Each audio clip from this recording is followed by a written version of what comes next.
Hello, my name is Kimberly and this is my channel, The Amazing Kimmeth. Today we're going over the story Joy by B.R.M. Evett. This book takes place roughly 200 to 250 years in the future, give or take a little bit. It starts at this facility called a spa, and in the spa there are these robots, and one robot in particular we are going to be following. His name is Tender. He is taking a young girl, not a young girl, but like a teenager out of what he calls a bath.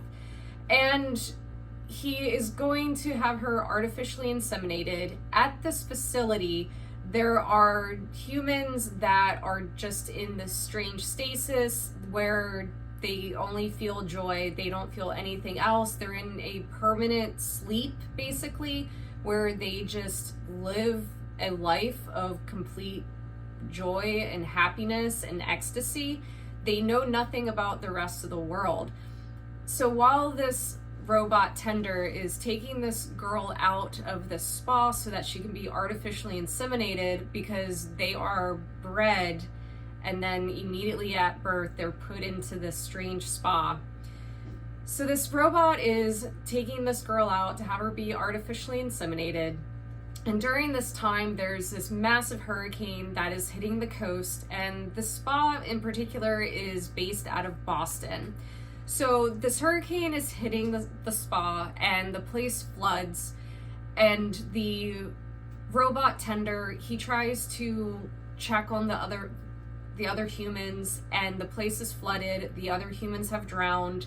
The other robots have been destroyed because, electricity and robotics and mechanics and water don't mix. So Tender has this young teenager who he is in charge of, who he is trying to make sure she stays safe, and the facility is shutting down all around him. It is in complete disrepair. Tender takes the teenager, whom he's named Virgo, outside and decides to head to New York because there's another spa there. He needs to get her into the spa as quickly as possible because he doesn't want her to experience the world, to experience pain. That's the whole concept of being in a spa, to being in one of these facilities, is to have the complete absence of any sort of pain or suffering. Tender is doing his best to protect Virgo. His goal is to protect her at all costs. They end up finding a house where the girl is somehow genetically related, or like some sort of ancestor, or no, the girl is some sort of descendant or related to someone at this particular house. People tried to storm this house, and the house is armed, like it is armed to the teeth. The fence has barricades and spikes and palisades.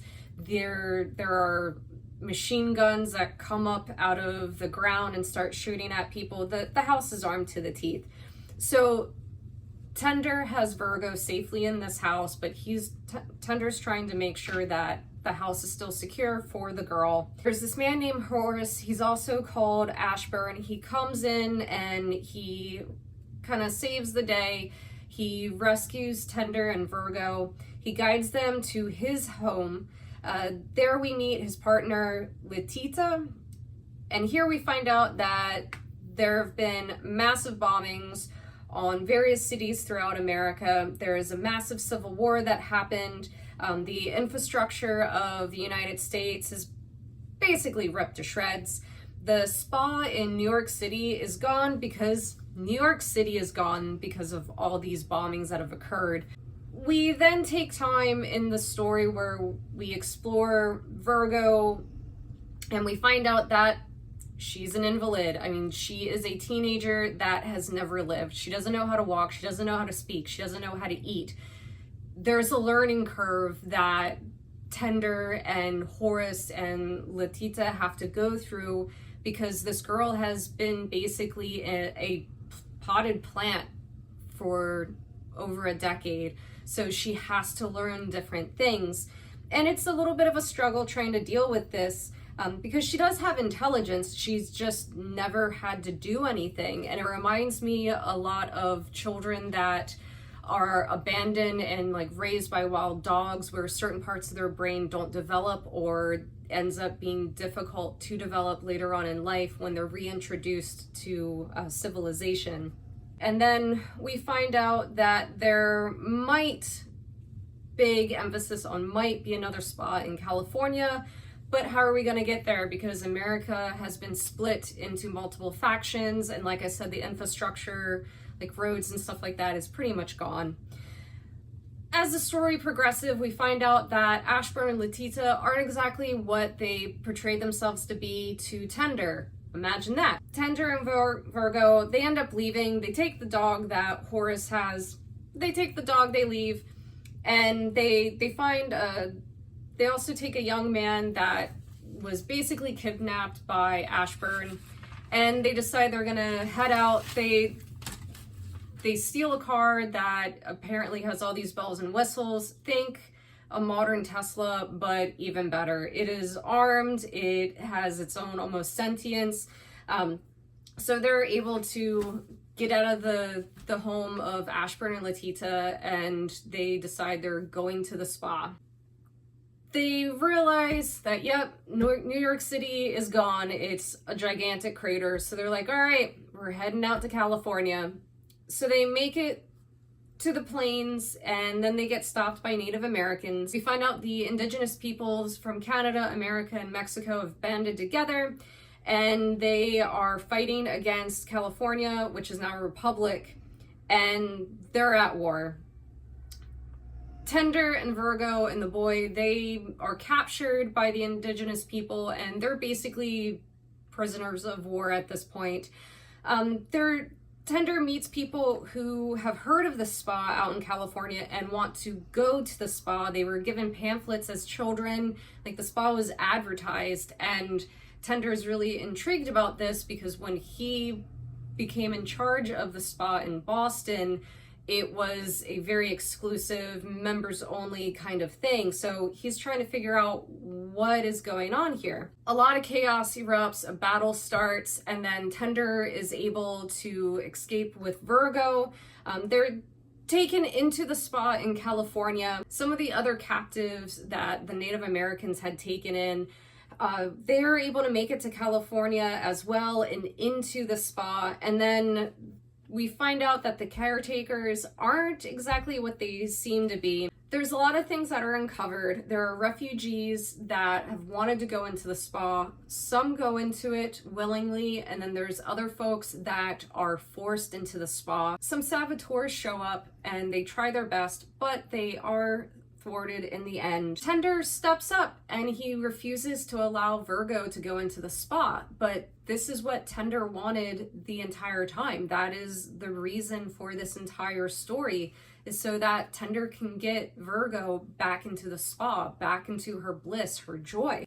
Tender is then having to deal with the caretakers of the California spa, and they start to argue, and it starts to get heated, it starts to get a little violent, and then the indigenous people, they break into the spa and everyone is saved. Tender and Virgo are taken in by one of the tribes, and they're given a space, and then the story kind of goes from there and comes to an end. There are some dislikes that I had with this book. I felt that there are some things that were just checkmarked, like having inclusion in this. There are some parts where a character had gay parents, or there was a character that didn't have a gender, and I felt that it was a lost opportunity where that could have been put into the plot of, okay, was there discrimination because the person had two dads, and because of that he did certain things. I really wish that if you're going to have that in this book or in any story, you need to have something behind it. I feel that just putting it in the book, oh yeah, my two dads, okay, well, how is that serving the plot? How is that really showing who the character is? In today's age where there's still discrimination against these things, if it's in a book, I feel that there really should be more to it and more substance of why it's in there and how the other characters are reacting, or how the other characters are becoming who they are or have become who they are because of that. The other dislike that I have, it's kind of nitpicking. It's if the infrastructure is so destroyed, it should have taken a lot longer and been a lot more of a harrowing journey from Boston to New York to the Great Plains. Myself being from Maryland and driving out to Colorado, it is hard on a good day with no bad weather. So if we're in this crazy dystopian future or a wreck of an infrastructure, I feel that the journey from getting from one side of the country to the other could have played a lot more with the character development and should have taken a lot more in this story. What I did like was the concept of tender. It brings up the discussion that we're kind of having right now in 2025 of AI and sentient beings that humans are creating and what they're allowed to do. Where are the fail safes? Will issues with AI and robots get out of hand and become an actual issue for humanity? With Tender being AI, it's the dystopian and the overreach of technology. The Republic of California in this book, it's all run by robots. It's all of these androids. And again, it's humans create these things, but what if it gets out of hand? What if it becomes more than what humans are able to control? And I really did appreciate how the author brought that to our attention without throwing it in our faces. The whole concept of the bath at these facilities and being in a constant state of euphoria and not experiencing the human experience, it raises the discussion of euthanasia. And I really thought that even though it wasn't shoved in your face, that's what I thought the entire time of Tender needing to get Virgo into this bath. It is a form of euthanasia, and this girl would not know. She wasn't going to have a choice. So it also brings about the concept of the choice of having the right to die or to die with dignity, and just that discussion that comes with these sort of things. I thought that was done really well in this book. Overall, this was a pretty good book. I would recommend someone giving it a read. I will put down in the description links where you can purchase this book for yourself to give it a read. But have you read this book? What did you think about it? And what should I read next?